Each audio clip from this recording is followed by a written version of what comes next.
ano ba ang laman ng mga makeup kit nyo, girls? Siyempre, mga brushes, di ba? Hindi ka na makakapag-makeup kung wala yung mga yun. Correct, mga ito, brush. mga ganito, Ito, or ito, yan, mga brush. Yan. Ganon. Tapos, Ang ganda ng brush mo. Diba? Parang maganda siya. Saka syempre, pang-blend, ganyan. At syempre, eyeshadow. Kasi parang yung basic talaga, brown di ba? Yung mga brown, Brown, yun ang beige. safe. So, safe yan, pinaka-safe.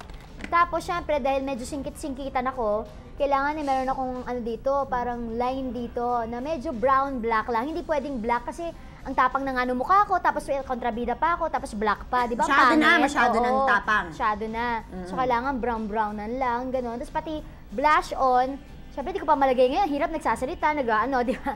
Alam nyo, habang tinitingnan namin yung mga makeup bag nyo, iba-iba. Ang puti ko pala. Ang puti mo nga. Ayaw mo kasi mag-lip gloss naman lang o blush on, sabi ko sa'yo. Oh, anyway, ako rin ang puti ko pala, oh.